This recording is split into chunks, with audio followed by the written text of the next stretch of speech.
नमस्कार सनातनी। आज हम इस वीडियो में सूर्य सिद्धांत को समझने की कोशिश करेंगे। सूर्य सिद्धांत भारतीय ज्योतिष विज्ञान का एक महत्वपूर्ण किताब है। देखिए, वेद जैसे एक किताब नहीं है, वैसे ही ज्योतिष विज्ञान कोई एक किताब नहीं है। ज्योतिष विज्ञान में बहुत सारी किताब है, जिनमें सूर्य सिद्धांत एक महत्वपूर्ण किताब है।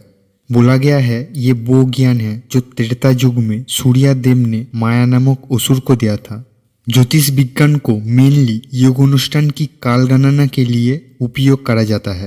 वेदों में विभिन्न देव देवियों का वर्णन मिलती है। इन देव देवियों की पूजा अर्चना के लिए विभिन्न मंत्र और योग अनुष्ठान की विधि बताई गई है। किस देव देवी का अनुष्ठान किस मुहूर्त पे होना चाहिए वो ज्योतिष विज्ञान के द्वारा निर्धारित करा जाता है। देखिए, किसी एक मुहूर्त पे यूनिवर्स में हर ऑर्बिटल ऑब्जेक्ट किसी एक स्थान पर रहता है। उसके बाद वो मुहूर्त तो बीत जाने पर यूनिवर्स की हर ऑर्बिटल ऑब्जेक्ट अपना अपना स्थान चेंज कर लेता है। इसी चेंज को कैलकुलेट करने के लिए ज्योतिष विज्ञान का उपयोग करा जाता है। ज्योतिष विज्ञान वेदांश का एक अंश है और सूर्य सिद्धांत ज्योतिष विज्ञान का एक महत्वपूर्ण भाग है। इस पुस्तक में समय के विभिन्न प्रकार, देवताओं और राक्षसों की उम्र की लंबाई, भगवान ब्रह्मा की दिन और रात, निर्माण के बाद से बीते युग के समय, विभिन्न प्लैनेट्स का मोशन कैलकुलेशन के साथ planet orbit time, place of planet, सूर्य और चंद्र ग्रहण, planetary conjunction, asterism, geography, earth pole और सूर्य और चंद्रमा की कुछ घातक पहलुओं के बारे में चर्चा की गई है।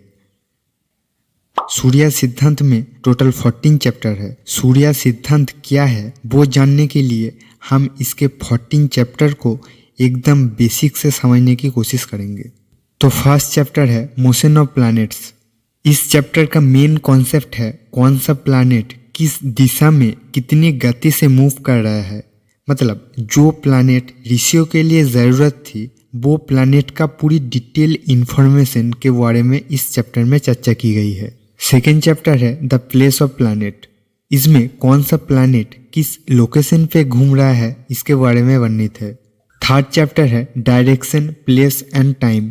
दिशा, स्थान और समय को एक साथ त्रिपासना कहा जाता है। इस चैप्टर में मेनली 10 दिशा, टाइम के सबसे छोटा यूनिट, सूर्यास्त और सूर्य उदय के टाइमिंग के बारे में, sun's longitude, sun's main place, distance between sun's and moon, sun and moon shadow, length of a day and night, ये सब का नॉलेज है।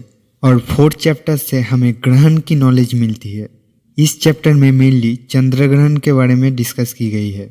Okay, first, second and third chapter को पढ़ने के बाद एक स्टूडेंट के दिमाग में विभिन्न प्लैनेट्स की लोकेशन, कौन किस दिशा में घूम रही है, किस गति से घूम रही है और किसकी छाया किसको इफेक्ट कर रहा है, ये सब के बारे में एक क्लैरिटी आ जाती है। आ जाने के बाद लूनर इक्लिप्स मतलब चंद्र ग्रहण पढ़ाया जाता है। इसके बाद फिफ्थ चैप्टर में सूर्य ग्रहण पढ़ाया जाता है और सिक्स्थ चैप्टर में प्रोजेक्शन ऑफ इक्लिप्स पढ़ाया जाता है। मतलब सूर्य ग्रहण की प्रोजेक्शन सिखाया जाती है। और सेवेंथ चैप्टर है प्लैनेटरी कंजंक्शन मतलब ग्रहों का संजक या संगम। इसमें विभिन्न ग्रहों और नक्षत्र किस समय एक साथ आ जाती है ये सब के बारे में वर्णित है।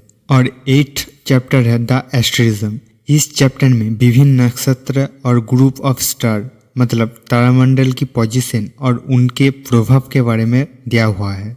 और 9th चैप्टर है सन राइजिंग एंड सेटिंग। इस चैप्टर में विभिन्न प्लैनेट्स और सूर्य उदय और अस्त की टाइमिंग के बारे में दिया हुआ है। 10th chapter the moon rising and setting. इस चैप्टर में चंद्रमा की उदय और अस्त की गणना पहले से दी गई नियम की अनुसार ही की गई है। सूर्य से 12 डिग्री की दूरी पर चंद्रमा पश्चिम में दृश्यमान होती है और पूर्व में अदृश्य हो जाती है। 11th chapter. इस चैप्टर में जब सूर्य और चंद्रमा एक तरफ हो जाती है और जब सूर्य और चंद्रमा एक दूसरे की विपरीत दिशा में हो जाती है तब इससे पृथ्वी पर इसका क्या प्रभाव पड़ती है इसकी नॉलेज दिया है। 12th chapter. इस चैप्टर में कुछ डीप नॉलेज दिया हुआ है जिसको एकदम बेसिक से समझेंगे। इस चैप्टर का मेन 3 भाग है, ब्रह्मांड विज्ञान, भूगोल और सृष्टि की आयाम मतलब डायमेंशन ऑफ द क्रिएशन। मतलब इस चैप्टर में इस प्रकार की नॉलेज दिया है कि सूर्य दिन और रात में विभिन्न अंतर कैसे उत्पन्न करती है, वो कैसे पृथ्वी की चारों तरफ घूम के पृथ्वी की हर कोने को हीट प्रदान करती है, किस कारण से अलग अलग जगह पे अलग अलग टाइम है, मतलब टाइम डायलेशन, तारामंडल कैसे घूमता है, उनका ग्रहों से क्या संबंध है, पृथ्वी से एक के ऊपर एक उठी ग्रहों और ताराओं की ऑर्बिटल पाथ, उनकी ऊंचाई, ये सब के बारे में वर्णित है। इसके बाद 13 चैप्टर, इस चैप्टर में ज़्यादा मैथमेटिकल कैलकुलेशन है। सूर्य उदय और अस्त की लोकेशन को पता करने के लिए विभिन्न ज्यामितिक कैलकुलेशन के साथ उन कैलकुलेशन को करने के लिए जो इंस्ट्रूमेंट प्रयोजन होती थी उनकी बारे में इस चैप्टर में दिया है। इसके बाद 14 चैप्टर, इस चैप्टर में मेनली टाइमिंग की विभिन्न प्रकार के ऊपर चर्चा की गई है, जैसे कि बृहस्पति के द्वारा 60 ईयर्स की चक्र बनाई गई है। हमारा भारतीय कैलेंडर सूर्य सिद्धांत की नॉलेज को ही उपयोग करके बनाई गई है। भारतीय कैलेंडर में हर एक दिन का पूरी डिटेल इन्फॉर्मेशन है, वो चाहे पास्ट की दिन हो या फ्यूचर की दिन हो। हमारे सनातन धर्म में सीखने को बहुत कुछ है। अगर सूर्य सिद्धांत के ऊपर और भी वीडियो चाहिए तो कमेंट ज़रूर करना। धन्यवाद।